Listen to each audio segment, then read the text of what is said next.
दुनिया जिस कतर को कूटनीति और शांति वार्ताओं का सुरक्षित ठिकाना मानती थी, उसका दिल चीरकर इसराइल ने अप्रत्याशित और भीषण हवाई हमला कर दिया। इसने पूरे विश्व को हिला दिया है। यह सिर्फ एक सैन्य कार्रवाई नहीं थी, बल्कि मौजूदा सभी अंतर्राष्ट्रीय कानूनों और कूटनीतिक शिष्टाचार को ध्वस्त करने वाली एक षड्यंत्रकारी चाल थी। गजा में युद्ध विराम वार्ताओं का मुख्य मध्यस्थ होने के साथ साथ अमेरिका का विश्वसनीय सहयोगी देश कतर पर हुए इस अभूतपूर्व हमले ने पूरे मध्य पूर्व को एक पूर्ण युद्ध की दहलीज पर पहुंचा दिया है। कतर की राजधानी दोहा के आसमान पर अचानक लड़ाकू विमानों की गड़गड़ाहट गूंज उठी। शहर के सबसे आधुनिक और संपन्न वेस्ट बेलगू डिस्ट्रिक्ट में लगातार जोरदार विस्फोट हुए। विदेशी दूतावासों और आलीशान मकानों से भरे इस क्षेत्र से काले धुएं के गुब्बार उठने लगे तो लोग भयभीत और स्तब्ध हो गए। करीब 1 घंटे बाद इजरायली सेना ने दुनिया के सामने चौंकाने वाला सच स्वीकार किया। यह उनकी ही सटीक लक्षित हमला था।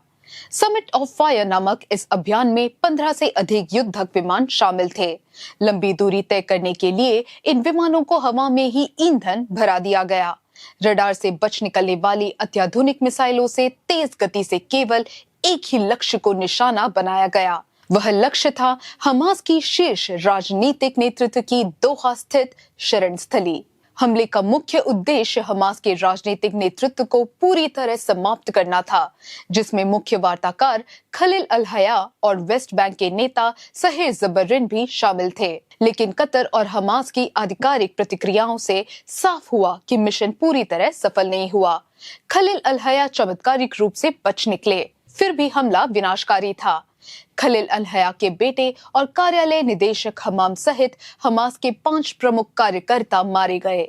सबसे चौंकाने वाली खबर कतर के गृह मंत्रालय से आई।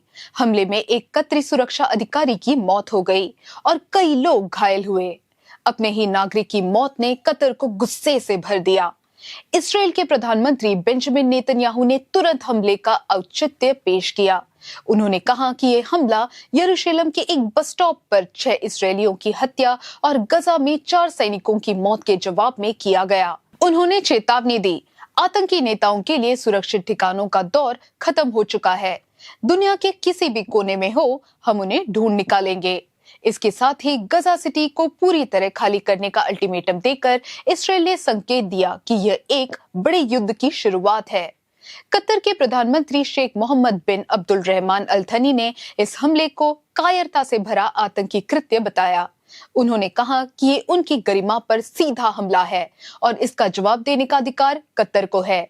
इसराइल का सबसे बड़ा मित्र अमेरिका को भी इस हमले से असहजता हुई। राष्ट्रपति डोनाल्ड ट्रंप ने कहा, मुझे यह कदम बिल्कुल भी पसंद नहीं आया। यह ना तो अमेरिका और ना ही इसराइल के हित में है। उन्होंने जोड़ा कि कतर अमेरिका का एक अहम सहयोगी है और वहां इस तरह का हमला दुर्भाग्यपूर्ण है। अमेरिकी अधिकारियों ने स्वीकार किया कि हमले से ठीक पहले इसराइल ने अमेरिका को जानकारी दी थी, लेकिन स्थान स्पष्ट नहीं किया, इसलिए कतर को चेतावनी देना संभव नहीं हुआ। सऊदी अरब, संयुक्त अरब अमीरत और मिस्र जैसे बड़े अरब देशों ने एक सुर में इसराइल की निंदा की और कहा कि यह शांति प्रयासों को ध्वस्त करने वाली कार्रवाई है। ये हमला उस समय हुआ जब अमेरिका की मध्यस्थता से गजा में युद्ध विराम समझौते पर निर्णायक वार्ता चल रही थी। हमास की वार्ता टीम अमेरिकी प्रस्तावों पर विचार कर रही थी कि उन पर हमला कर दिया गया।